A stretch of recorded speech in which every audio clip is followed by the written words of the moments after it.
ya tengo 4 ministerios armados. Ministerio de Economía, Relaciones Exteriores, o sea, Cancillería, Bienestar Social e Infraestructura. ¿No me puede dar el nombre del ministro de Economía? Pobre hombre, le van a arruinar la vida. Es bien ortodoxo. Buenas noches, ya están en el estudio Patricia Bullrich y Javier Milei. Con ellos vamos a estar hablando de todo lo que está pasando en el país, en la política. A nosotros las urnas nos dijeron, no queremos más presión sobre las clases medias, sobre la producción, que se achique el Estado, que se achique la política, como dice acá Javier que está ahí, que se achique la casta, que se achique la política, que se achiquen los ministerios, que se achique, digamos, el gasto en las provincias. Eso es lo que queremos, no que se achique el mundo privado que es el que da trabajo. Entonces, el gobierno, en vez de responder concreta y positivamente, hace exactamente lo contrario. Bien, como les dije, con Javier Milei, que acaba de presentar este libro, acaba de editar, que es El Camino del Libertario, un libro que habla de su historia, de qué es lo que quiere, de sus proyectos, de un hombre que, según Durán Barba, lo leí ayer, dice que usted puede ser el presidente de la Nación, el próximo presidente de la Nación. ¿Usted cree lo mismo que Durán Barba? Sí, de hecho estoy trabajando en función de ello. Estoy armando mi gabinete en la sombra y de hecho ya tengo 4 ministerios armados. O sea, el Ministerio de Economía, Relaciones Exteriores, o sea, Cancillería, Bienestar Social, digamos, para dar contención a los más vulnerables e infraestructura. Ahora, ¿no me puede dar el nombre del ministro de Economía? Usted sabe que si hago eso, pobre hombre, le van a arruinar la vida. Lo único que le puedo decir es que es bien ortodoxo. Seguramente. Una pregunta. Si quiere, le puedo pasar algún detalle. En la primera reunión que tuvimos trabajando 11 horas, 3 horas lo dedicamos a la discusión sobre dolarización. Dolarización. Exactamente. Es decir, que una de las variantes sería dolarizar la economía argentina. Sí, nosotros básicamente lo que estamos pensando es una reforma que arranca con el sistema financiero para hacerlo anticorridas y que después entonces pueda pasarse a una banca libre, libre elección de monedas. La verdad es que los argentinos ya eligieron qué moneda quiere, que es el dólar, y a partir de ahí dolarizar. Es decir, como una especie de convertibilidad al principio y después... En realidad es todo un proceso. O sea, uno lo primero que tiene que hacer es reformar la banca para que no haya corridas. Eso en la literatura se conoce, es banca Simon. O sea, usted tiene lo que se llama el almacén de valor, donde usted deja su dinero, paga un fee por eso, cuando se lo quiere llevar se lo lleva, porque está físicamente ahí, y la banca de inversión. Entonces no hay posibilidad de corrida, porque todo se resetea en el sistema de precios. Entonces, a partir de ahí, usted puede directamente determinar la competencia de monedas, y ahí lo que va a pasar es que los argentinos van a elegir una moneda. Los argentinos ya le eligieron, es el dólar. Por lo tanto, usted va a tomar qué tiene en el activo del Banco Central y con eso va a liquidar los pasivos que tenga, ya sea la base monetaria y ya sea, digamos, los títulos que son, por ejemplo, las LELIQ, los instrumentos de esterilización. Es decir, que con un Milei presidente es probable que estemos ante un proceso donde la moneda de la Argentina sea el dólar. Exactamente, va a desaparecer el Banco Central. O sea, mi compromiso es, voy a avanzar en la eliminación del Banco Central para que sea historia del pasado la inflación argentina. No va a haber más inflación en Argentina. ¿Y usted cree que el Banco Central es el que la provoca? Con la emisión. Obviamente, claramente. O sea, la inflación es siempre y en todo lugar un fenómeno monetario que surge de que cuando la cantidad de dinero sube o la cantidad demandada baja, o sea, esa conjunción hace que el poder adquisitivo del peso caiga y todos los precios expresados en unidades monetarias suben. Y le voy a pasar otra más. Y todos aquellos que dicen que es multicausal, yo les hago un desafío y que me demuestren... Guzmán dice eso. Bueno, es un error, es un error garrafal. Entonces le propongo al ministro Guzmán que demuestre que puede haber inflación en una economía de trueque. ¿Sabe qué no puede haber? Porque en una economía de trueque, ¿usted qué determina? Precios relativos. El precio de los anteojos respecto del teléfono, respecto al cuaderno, respecto a la copa. Sí, son todos precios relativos. Entonces, ¿y qué es la inflación? ¿La suba generalizada de todos los precios? En la definición que a ellos les gusta. Bueno, si suben todos los precios, ¿qué pasa? Los precios relativos no cambian. Por lo tanto, no hay ningún efecto. ¿Por qué votó en contra del acuerdo con el Fondo Monetario Internacional? Hay cuestiones de índole técnica y hay cuestiones de índole moral. Para nosotros, desde La Libertad Avanza, las cuestiones morales son todavía mucho más importantes que las técnicas. Es decir, el primer elemento es, mire, Joaquín, esto tiene implícito un impuestazo. Porque si usted está incrementando la deuda, además del rollover, 5.000 millones de dólares más, ¿eso qué es la deuda? La deuda son impuestos futuros. Por lo tanto, sí hay impuestos. Hay una suba de impuestos porque usted va a tener que pagar más impuestos de cara al futuro por esos 5.000 millones de dólares más que se están tomando para financiar el déficit primario. De hecho, hoy Marcó del Pon, la jefa de la FIP, lo anunció en el Senado, ¿no? Por eso. Entonces, es el primer punto. Entonces, usted ahí tiene un impuestazo para pagar esos 5.000 millones de dólares. Es el primer punto. El segundo punto es la deuda es algo absolutamente inmoral. Es decir, no hay nada que nos genere más rechazo a los liberales que la deuda. Fíjese la inmoralidad de la deuda. Si son impuestos futuros, eso quiere decir que lo va a pagar gente que no votó, nuestros hijos, nuestros nietos y gente que no nació. Es decir, mire, ¿sabe qué? A los chicos en Argentina cuando nacen no le pegan un chachás en la cola. ¿Saben qué? Le muestra con cuánta deuda nace, ahí se pone a llorar de lo lindo y ahí arranca. Entonces digo, vamos, o sea, ese es el primer punto. Es profundamente inmoral. Se puede financiar con emisión monetaria, o sea, con señoriaje. Eso se traduce en inflación, le pega 25 veces más fuerte a los que menos tienen. ¿Y qué? Un impuesto, digamos, una expropiación. Por lo tanto, primer elemento, es inmoral. ¿Dónde hay un elemento adicional de inmoralidad? En el hecho de que, ok, estamos al borde del abismo y la pregunta es, entonces, ¿quién paga el ajuste?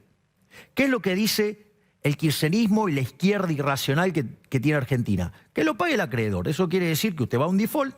Si usted va a un default, el precio de los títulos públicos se derrumba. Eso significa que las tasas de interés se van a las nubes, el riesgo país llega a niveles estratosféricos, le cae la inversión, se le descoordina el mercado de bienes, cae la actividad, cae el empleo, cae el salario real, le explotan los pobres y los indigentes. Ese es el escenario de default. Y además con el desequilibrio monetario usted podría seguramente ir a una hiper. Eso es lo que pasa en ese escenario. Ahora, pero eso es una aberración. Ahora, también es cierto que lo que propone el ala moderada del gobierno y Juntos para el Cambio es una patraña, porque en el fondo lo que están avalando es el financiamiento de una ecuación fiscal que del otro lado está el resultado, está el presupuesto, que incluye una situación donde se sobreajusta al sector privado de modo tal que la política sigue en su fiesta. No, entonces esto no puede ser. Para que humane el gasto público sube en términos reales. Y eso, digamos, no solo está de acuerdo el ala moderada del gobierno, sino que también está de acuerdo Juntos por el Cambio por presión de sus gobernadores, por ejemplo Morales, o por presión de Horacio Rodríguez Larreta, que necesitan más dinero porque les encanta gastar. Entonces se sobrereacciona el ajuste sobre el sector privado para que continúe la fiesta de los políticos. Entonces nosotros lo que decimos los liberales y libertarios es, no, acá hay que honrar las deudas, hay que pagar la deuda, hay que pagarle al FMI, pero el ajuste tiene que recaer sobre la política. Es decir, hay que ir contra el Estado, hay que ir contra el gasto público. Usted lo que pide es un acuerdo distinto con el FMI. Exactamente. No un default. No un default, sino una drástica caída del gasto público que además permita la reducción de impuestos. Claro.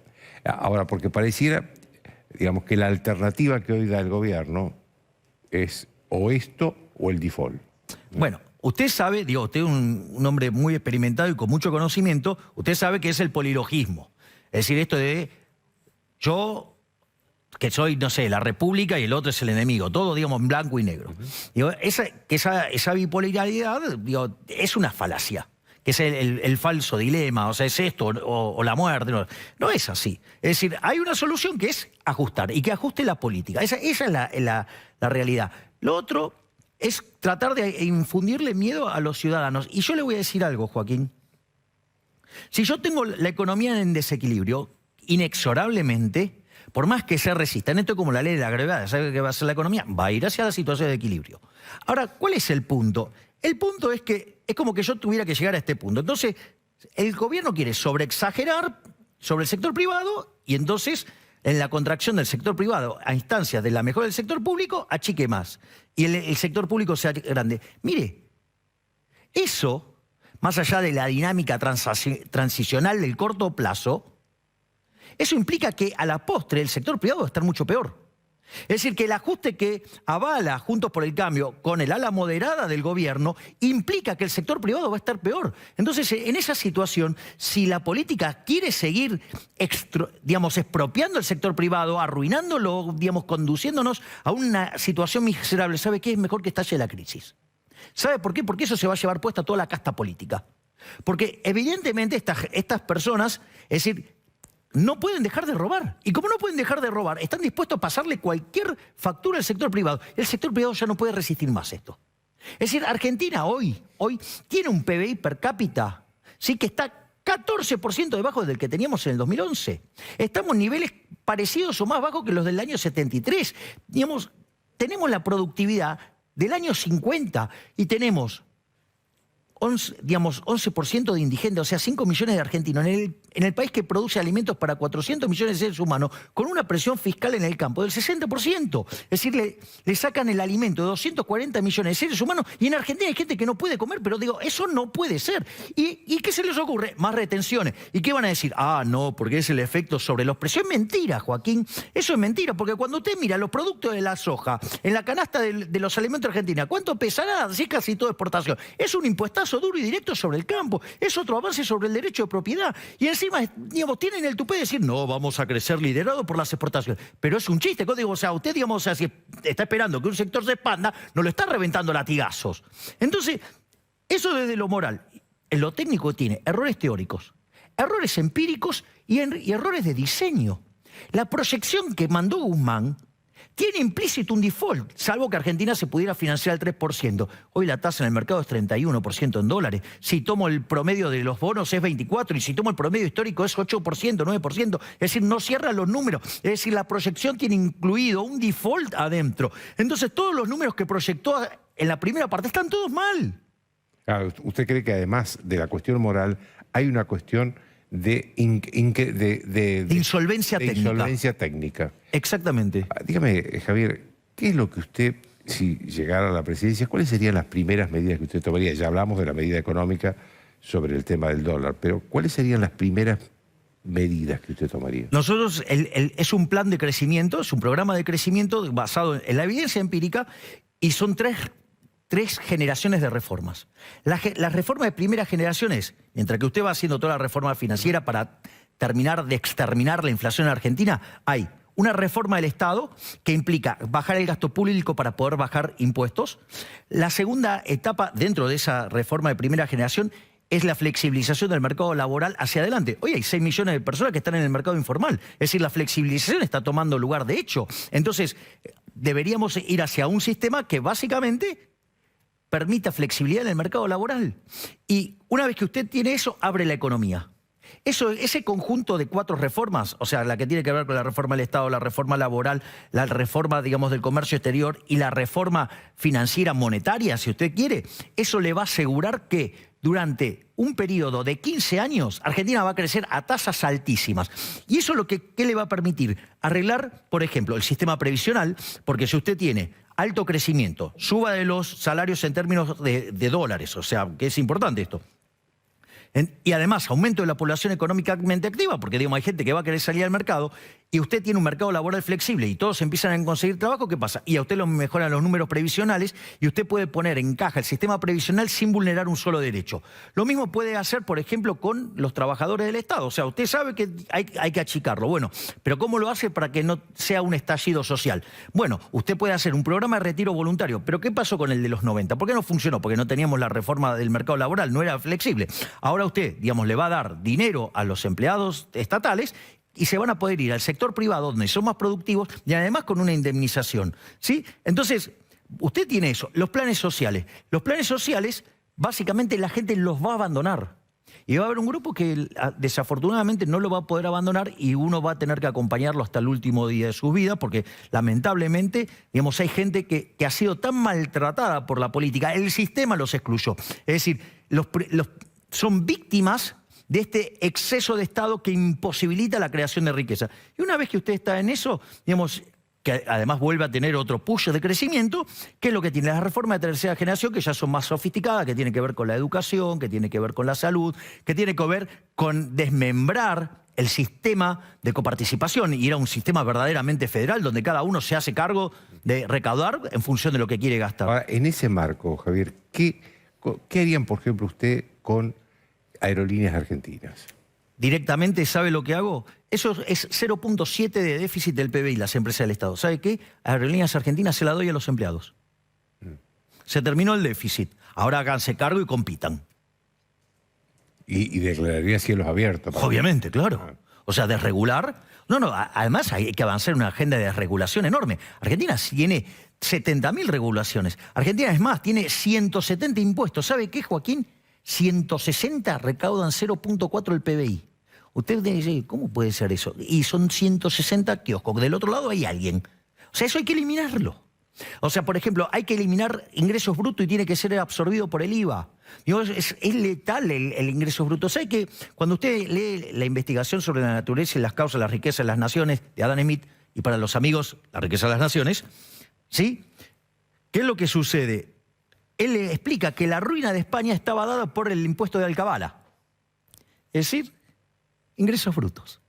Entonces, no hace 2 días que sabemos que estas cosas hacen mucho daño. Y sin embargo, lo mantienen. ¿Por qué? Fíjese, durante el gobierno de Macri hicieron y esto fue gestión del ministro Rogelio Frigerio, uno de los mejores ministros que tuvo el presidente Macri, como ministro del Interior, ¿qué hizo? Hizo un acuerdo fiscal para que empezaran a bajar ingresos brutos. Algunos quisieron, los subieron para nivelarlo y después empezó a bajar. O sea, pero la idea era bajar ingresos brutos. Y vino este gobierno y eliminó todo. Ahora si quieren te lo pueden subir, pero de vuelta. Así no se puede, Joaquín. Usted no puede estar castigando sistemáticamente al que crea riqueza para favorecer al que la destruye. Eso no termina bien. Es un problema de incentivos. Ahora, Javier, en medio de ese plan suyo, ¿cómo enfrentaría la reacción de los gremios? Porque los sindicatos van a tener una reacción de paros, huelgas, manifestaciones. No veo por qué. No veo por qué. ¿Sabe? Mire, por cosas menores han hecho manifestaciones. Bueno, el problema es que, ¿sabe quién es el que más poder le da a los sindicatos? El propio gobierno, con la inflación. Durante la época de Menem estaban bastante tranquilos. ¿Por qué? Y porque no había inflación. Entonces, hay una parte de la negociación que ya no tiene sentido, porque si usted no tiene inflación, esa parte de conflicto no tiene por qué pasar. Y de hecho, una de las cosas que yo había desarrollado, que en el gobierno de Macri se aplicó al inicio, era la cláusula gatillo, que era algo que, si usted quería hacer un programa de desinflación gradual, es muy importante que las expectativas de inflación estén alineadas con lo que usted está haciendo de política monetaria. Y si eso no se cumplía, ya sea, si los precios iban por arriba, se disparaba el gatillo y ahí ajustaba, y si no, digamos, o sea, la negociación iba hacia lo que esperaba el Banco Central. Entonces, usted evitaba que sufrieran las empresas o que sufrieran los trabajadores. Digamos, el mejor de los mundos, porque la consecuencia es que no había desempleo. Funcionó muy bien, pero ¿qué pasa? Cuando no le gustó la tasa de inflación que tenía el gobierno de Macri, salió a atacar a los sindicatos y salió a atacar a los empresarios. Entonces, bueno, no terminó bien, o sea, pero de vuelta, nada. Ahora, si usted, digamos, se va a centrar en una negociación y cree que los sindicalistas son el enemigo, bueno, ahí ya hay un problema de concepción. Es decir, yo no estoy diciendo que sean santos, lo que yo estoy diciendo es, o sea, los trabajadores también, digamos, tienen que tener sus representantes. Que obviamente que hay un montón de cosas que no tendrían que tener los sindicatos y que la reforma del mercado laboral implica barrer con las 5 leyes fascistas de la Carta del Laboro de Mussolini que copiamos nosotros. Sí, claro, obvio, pero ¿usted se cree que ellos no saben, digamos, que hay más de 6 millones de trabajadores que están en el mercado informal, que tienen un problema? Ellos también tienen un problema. Entonces, me parece que si uno trata de ir a una solución donde explicar cómo esto funciona, estoy seguro que, digamos, están dispuestos a aceptar algo así. Dígame, ¿usted se siente más cerca o más lejos de Juntos por el Cambio? Digo, porque para llegar a la presidencia va a tener que hacer un acuerdo político grande, ¿no? A ver, vamos por partes. Hay algunos sectores con los que yo me siento muy cómodos y hay sectores con los que no tomaría ni un café. A ver, con los radicales yo no me siento. Son la Internacional Socialista, son parte del problema. La coalición cívica es más de izquierda que los radicales, o sea, son peores todavía. Con lo cual tampoco me siento con esos. Con las palomitas tibias de Juntos para el Cambio, o sea, los socialdemócratas, o sea, Larreta, tampoco. Son parte del problema. Ellos tendrían que estar alineados ideológicamente con el kirchnerismo. Sí, de hecho, digamos, o sea, no tienen grandes diferencias. Están contentos con esto que votaron. De ellos, los que están en gestión ejecutiva de Juntos por el Cambio fueron los que presionaron para que salga esta aberración de habilitarle al gobierno, ¿sí?, el ajustazo. Porque era entrar al Fondo Monetario y ajustar. Porque los números se conocían. Cuando usted pone una variación de deuda, atrás está la ecuación, la restricción presupuestaria del gobierno. Entonces, digamos, no pueden ser tan ingenuos. O sea, sí que sabían lo que estaba pasando. Ahora se espantan porque viene el ajustazo. Entonces, ¿qué es lo que yo creo? A ver, hay que terminar con esto de hacer alianzas electorales para ganar. Porque lo hicimos, digo, la Argentina lo hizo con la alianza para ganarle al peronismo. Le ganó. Fue un gobierno desastroso. Lo hizo Macri para ganarle al kirchnerismo. Lo hizo, pero no pudo gobernar. ¿Sí? Bueno, ahora creíamos que el peronismo esto con su verticalismo lo podría resolver. Otro gobierno desastroso. Entonces hay que alinear en función, ¿sí?, de las ideas. Entonces los colectivistas usted va a tener a los radicales, a la coalición cívica, a las palomitas tibias de Juntos por el Cambio, al kirchnerismo y a la izquierda. Y del otro lado, ¿qué va a quedar? Van a quedar los liberales, van a quedar el peronismo republicano, el peronismo federal, el menemismo y los halcones Juntos por el Cambio. Y que definitivamente nos pongamos de acuerdo una vez por todas en discutir las ideas con las cuales creemos que va a salir el país adelante. Yo no tengo ninguna duda que si volvemos a abrazar los valores de la libertad, las ideas de la libertad, el liberalismo, el respeto irrestricto del proyecto de vida del prójimo basado en el principio de no agresión y en defensa del derecho a la vida, la libertad y la propiedad, ¿sabe qué, Joaquín? Así como lo hicimos en el siglo XIX, a partir de 1860, de ser un país de bárbaro, en 35 años nos convertimos en la primera potencia mundial, estamos en condiciones de volver a hacerlo. Y tengo una buena noticia. En esos procesos de convergencia, el 60% de eso ocurre en los primeros 15 años.